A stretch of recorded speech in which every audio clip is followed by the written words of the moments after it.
Michelle e Julia Cheng são duas nativas americanas de descendência mista. Sendo mãe e filha, ambas tiveram grande importância nos acontecimentos da série. Mas vamos conhecer um pouco mais da história delas. Bem-vindo ao Acervo Virtual Geek. Já deixe seu like para fortalecer o canal. Caso não for inscrito, inscreva-se e ative o sininho para mais notificações. Julia, hatred is not the answer. Do you remember why I taught you the powers to fight? It was to protect Mother Earth, not to destroy. Bem, para contar a história delas, juntamos todas as informações e faremos uma linha do tempo para explicar como Michelle veio parar no torneio. Tudo começou com o pai de Michelle, chamado Bernard Cheng. Ele era um destemido homem que trabalhava para Heihachi na Mishima Zaibatsu. Antes dos eventos do primeiro torneio do Punhos de Ferro, Heihachi estava querendo adquirir uma relíquia do passado, que lhe daria um poder inigualável. Na verdade, ele pretendia conseguir esse poder para concluir seu objetivo de dominar o mundo e colocar a Mishima Zaibatsu no topo. Tendo ouvido falar de um antigo tesouro poderoso, ele mandou seu funcionário Bernard Cheng para a América de Hong Kong, com ordem de encontrar a relíquia que estava localizado em algum lugar na terra dos nativos americanos. Enquanto estava na América, o Sr. Cheng conheceu e se apaixonou por uma mulher nativa americana, chamada Julia. Eles acabaram ficando juntos, e dessa união tiveram uma filha chamada Michelle Cheng. Porém isso não foi tudo. Bernard havia encontrado o tão tesouro que Heihachi tanto procurava, um pingente misterioso com umas pedras. Porém agora que era um homem casado e com família, ele já não tinha a mesma ganância de dominar o mundo de que quando estava na empresa Mishima. Com isso, ele decidiu abandonar a missão e não entregar o pingente a Heihachi. Ao invés disso, ele deu a sua filha Michelle para a custódia. Heihachi começou a desconfiar que o Sr. Cheng não era mais leal a ele como antes, e suspeitava que ele havia encontrado o tesouro e estava o escondendo. Ele então dá uma ordem a seus homens para matarem Bernard. Durante a procura ao desertor, o próprio Heihachi encontra o Sr. Cheng. Bernard, visando alguma saída, o desafia para uma batalha, onde o perdedor ficaria com a Mishima Zaibatsu. Porém, Bernard Cheng perdeu, e acabou sendo morto por Heihachi. Mais tarde, Heihachi levou Kazuya com 5 anos a treinar em uma montanha no México. Aqui temos aquela parte da história onde Heihachi atira Kazuya do penhasco, afirmando que seu filho era fraco e teria que escalar de volta. Assim, testando se Kazuya tinha a habilidade sobrenatural de sobreviver à queda, temendo que ele pudesse ter a mesma doença de sua mãe. Porém, após a queda, Kazuya foi encontrado pelos nativos americanos. Ele havia sobrevivido apenas por conta do Gene Devil e o pacto entre a entidade. Contudo, ele ainda estava muito mal mesmo tendo sobrevivido. Então a mãe de Michelle cuidou de suas feridas, e Michelle usou o poder de seu pingente para reanimar Kazuya por completo. Após Kazuya melhorar, a mãe de Michelle conta a ele o que aconteceu. Kazuya treina na floresta por alguns anos suas habilidades, e acaba atacando a família Cheng e roubando seu colar.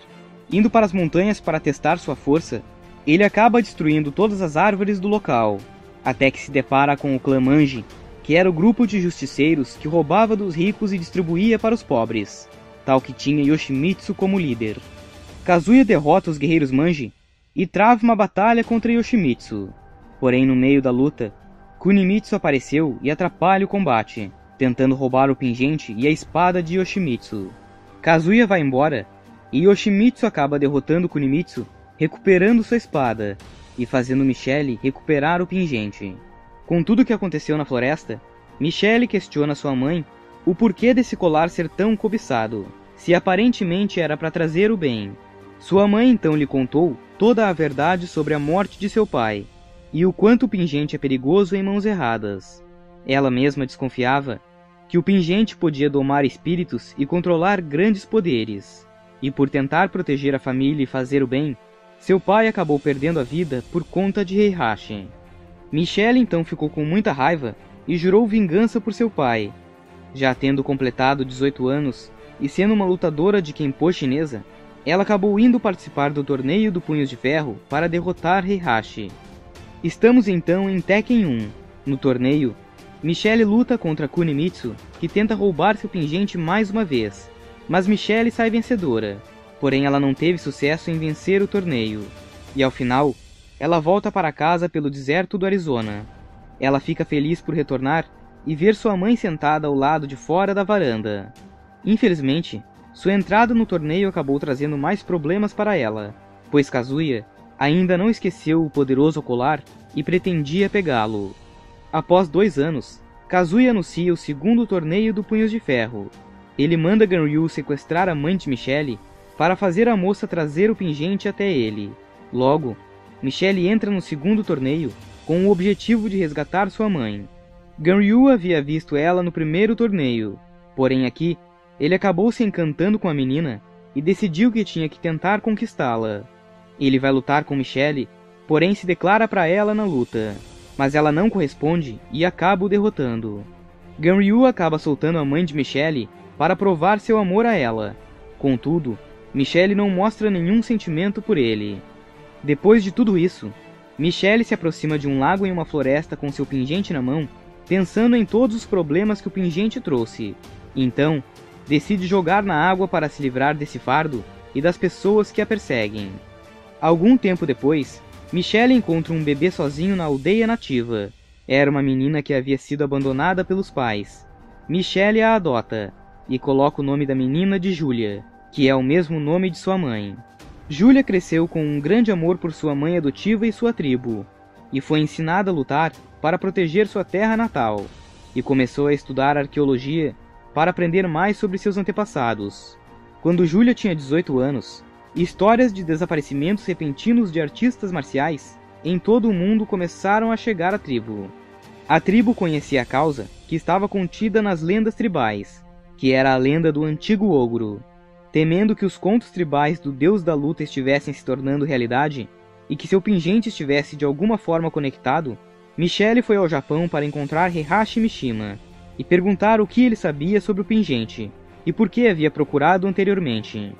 Michelle esperava aprender sobre a origem do poder do ogro, mas ela nunca mais voltou. Julia suspeitou de Heihachi, e agora o procura para descobrir a verdade.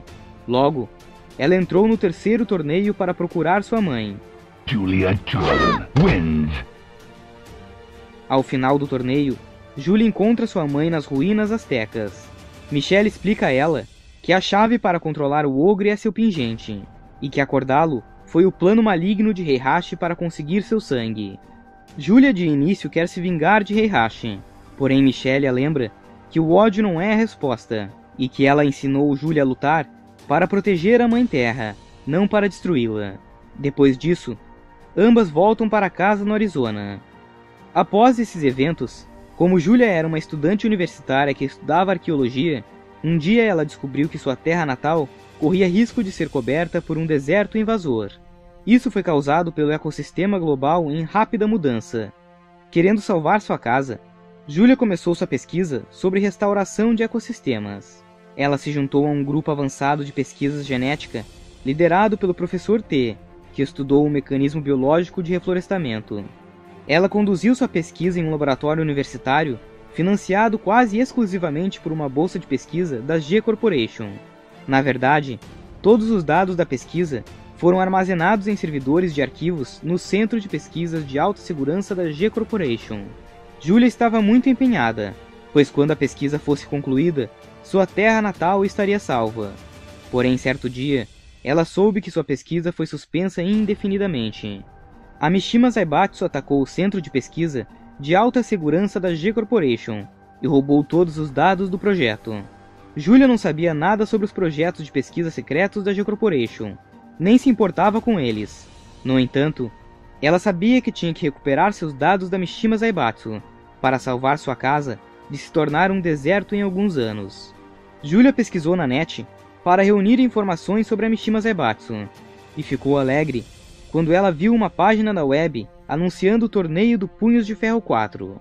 Ao final do torneio, Julia consegue acessar o banco de dados da Mishima. Ela encontra os dados do Genocell e também descobre o Projeto Devil. Esse era um projeto de Dr. Abel, de usar o Genocell para fundir genes humanos e demoníacos. Dr. Abel a encontra no ato e ainda tenta fazer com que Julia se junte a ele nesse projeto. Ela fica horrorizada com o fato de sua pesquisa ser usada para tais fins, e apaga os arquivos. Apesar disso, acaba com seus sonhos de reflorestamento. Isso irrita muito o Dr. Abel, e ele abre fogo com um revólver, mas Julia consegue se esquivar do tiroteio e fugir do laboratório. Após isso, Julia retorna ao Arizona, e apesar desse último revés, jura que um dia reflorestará a Terra. Bem, desapontada por não ter conseguido recuperar seus dados da pesquisa durante o Rei do Punhos de Ferro 4, Julia procurou uma nova direção em sua pesquisa, mas ela precisava dos dados perdidos. Não demorou muito, e Julia recebeu uma carta misteriosa em uma língua estrangeira, a convidando para o Rei do Punhos de Ferro 5. Lembram do Ganryu, que era apaixonado pela Michelle anos atrás? Bem, agora ele está com 55 anos e tem um dojo de sumô no Havaí. Um dia ele estava assistindo TV quando viu um vídeo do torneio anterior do Rei do Punho de Ferro. Ele acabou vendo Julia no vídeo, e como aconteceu com a mãe, ele agora se apaixonou perdidamente por ela. Ele acabou sabendo do objetivo de Julia sobre os dados de reflorestamento e achou que seria uma oportunidade perfeita se conseguisse isso para ela. Ele então entra no torneio 5 para recuperar o programa de reflorestamento e entregar a Julia, achando que fazendo isso, ela se apaixonaria por ele. Com o acontecimento do torneio 5, Ganryu consegue realmente pôr a mão nos dados de rejuvenescimento da floresta. Ele marca com Julia em um lugar romântico para entregar o arquivo, e aproveita para puxar uma aliança e declarar seu amor. Porém, assim que ele entrega o arquivo a ela, Julia o agradece e acaba indo embora, não estando lá para ver sua declaração. Depois de recuperar os dados de rejuvenescimento da floresta, Julia continuou sua pesquisa, mas infelizmente, acabou sendo um fracasso total. Ela descobriu que o deserto do Arizona não era o lugar ideal para sua pesquisa, pois tinha dificuldade para fertilizar as plantas. Porém, após cair no sono de tanto trabalhar, ela sonha com uma floresta totalmente com vida, e quando acorda, uma pequena esperança acaba deixando ela feliz, quando percebe que um dos vidros de incubação, uma das mudas começou a crescer. Cheia de felicidade, Julia agarra a jarra e cai de joelhos, imaginando-se na floresta de seus sonhos. Após concluir sua pesquisa, Julia estava voltando para Arizona para se encontrar com uma pessoa que concordou em ajudar na realização de seus planos de reflorestamento. Esperando por ela, havia uma proeminente proprietária de terras no Arizona, uma velha que afirmava ter a habilidade de ouvir vozes dos espíritos. Com a ajuda da velha, os planos de reflorestamento estavam em vias de serem concretizados. No entanto, quando Julia se levantou para sair, a velha fez uma previsão sinistra, dizendo que Jin Kazama e Kazuya Mishima não devem entrar em conflito, pois se isso acontecer, uma fonte de grande mal será ressuscitada e lançada na Terra. Julia não acreditou muito na previsão da velha. No entanto, quando estava no avião voltando para casa, ela ouviu a notícia de que a Mishima Zaibatsu patrocinou o Rei do Punhos de Ferro 6. O perigo parecia muito mais iminente. Logo, ela decidiu que entraria no torneio para evitar esse confronto. É nesse período que temos Julia escalando uma rocha incrivelmente alta para admirar a paisagem que a rodeia, tal como uma verdadeira amante da natureza. Na verdade, isso tudo é o que ela mais ama. Após isso, Julia seguiu seus estudos e aprimoramentos. Porém, no 7º torneio, temos uma Julia bem diferente das franquias anteriores, pois a indiazinha já não é mais aquela menina tímida, e sim, virou uma blogueira ativa na internet. Mais uma vez, ela precisava de fundos para continuar seu projeto de reflorestamento, então ela se envolve em atividades para divulgar seu projeto, assim com planos de arrecadar dinheiro para colocar em prática. Logo ela começou a arrecadar fundos por meio da internet, chegando a pedir likes e inscritos para suas contas. Apesar de seus esforços, ela quase não ganhou nenhum reconhecimento. É curioso que aqui, ela é muito mais introvertida que no passado. Stream's over. Whoops. See ya. Don't forget to subscribe. Além de tudo isso, com a guerra acontecendo e Kazuya ter sido exposto na mídia por conta de seu gene débil, as notícias se espalharam pelo mundo falando que ele é o diabo. Com tanto falatório, Julia também achou que seria interessante se ela derrotasse ele e mostrasse nas redes sociais. Isso a ajudaria e deixaria o mundo ciente do programa de reflorestamento, além de conseguir mais inscritos para sua conta. Ganryu viu os vídeos de Julia na internet e percebeu que ela estava iniciando a campanha de reflorestamento e buscava apoiadores. Determinado a ajudar sua amada Julia, Ganryu rapidamente se moveu para apoiar sua campanha, embora em sua exuberância, ele acidentalmente doasse todos os ganhos de seu restaurante para a causa dela. Incapaz de cancelar sua contribuição, Ganryu e seu restaurante de repente enfrentaram uma crise. Depois de quebrar a cabeça para encontrar uma maneira de arrecadar dinheiro, ele decidiu se tornar uma personalidade de vídeo online, assim como a própria Julia. No entanto, apesar de ser uma das últimas personalidades do sumo online, ele teve problemas para conseguir inscritos suficiente para monetizar seus esforços incipientes. Foi então que Ganryu notou que Heihachi Mishima estava mais uma vez realizando o torneio do Rei do Punhos de Ferro. Ele decidiu usar uma fantasia extravagante e competir no torneio para chamar a atenção para si mesmo e aumentar sua contagem de inscritos, enquanto o prêmio em dinheiro resolveria instantaneamente todos os seus problemas, e além disso, ajudaria a Julia. Como os outros personagens, tanto Julia como Michelle fizeram aparições nos derivados de Tekken, como Tekken Tag Tournament e Tekken Tag Tournament 2. Nesse último, Julia tem um alter ego chamado Jace. Na verdade, isso foi uma coincidência do destino para ela, pois quando estava seguindo com suas pesquisas, uma lutadora se envolveu em um acidente de trânsito. Chamada por uma amiga para substituí-la na próxima luta, Julia negou de início, entretanto, acabou cedendo ao pedido. Ela coloca a máscara e entra no ringue como uma misteriosa mulher mascarada chamada Jace. No entanto, por ser tão forte, ela gradualmente se tornou odiada por seus oponentes. Já sua mãe Michelle acaba entrando nessa também por outra coincidência. Quando Michelle está andando pela casa enquanto Julia está no chuveiro, a mãe se depara com a máscara de luta livre de Julia e parece se interessar por ela. Ela experimenta sorrindo e posa na frente do espelho antes de tentar alguns movimentos. Julia acaba pegando sua mãe no flagra. Envergonhada, Michelle tenta tirar a máscara, mas Julia diz que ela fica linda nela e acaba tendo a ideia de ambas lutarem juntas. Algo curioso é que em Tekken 6 campanha de cenário, se estiver usando Julia no estágio de Azazel, quando chega no templo e o monstro aparece, ela inicialmente pensa que é outra forma de Ogre, o que mostra um possível trauma pela história que viveu com o pingente que trouxe o monstro anos atrás. Pode parecer que Julia era repetitiva em suas apostas, mas na verdade, ela era muito destemida em seus objetivos. O fato de se esforçar tanto no reflorestamento é simplesmente porque foi o que ensinaram a ela desde pequena, pois Michelle mesmo disse a ela para proteger a tribo e o lugar em que vive. Esse é um dos motivos de estudar arqueologia e seus antepassados. Como dito antes, Julia tem quase o mesmo estilo de luta de sua mãe, porém como podemos ver, ela costuma usar golpes de luta livre e ataques com o cotovelo e ombros. Isso é uma consequência dela também lutar artes marciais chinesas como Xin Liu Rinquan e Ban Jiquan, duas artes marciais pouco conhecidas. Bem, vimos então que o Sr. Bernard Chang faleceu. Julia e Michelle estão ainda em atividades lutando, mesmo que Michelle tenha sido apenas citada nas canon. Porém deve estar se perguntando o que aconteceu com a Sra. Julia Chang, a mãe de Michelle. Bem, seu status oficial no game está como desconhecido, pois ninguém soube de fato o que houve com ela.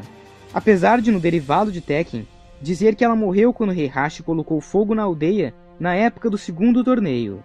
Na história oficial do game, possivelmente ela ficou na aldeia com Michelle e Julia, e atualmente estaria bem velha. Bem pessoal, essas são as informações sobre a história de Michelle e Julia Chang. Esperamos saber mais sobre elas no Tekken 8. Stream is live. You ready? Mas queremos saber de você. O que acha da história de ambas? Comente abaixo. Esse foi mais um vídeo do Acervo Virtual Geek. Não esqueça de deixar o like, isso ajuda muito a trazermos mais vídeos para o canal.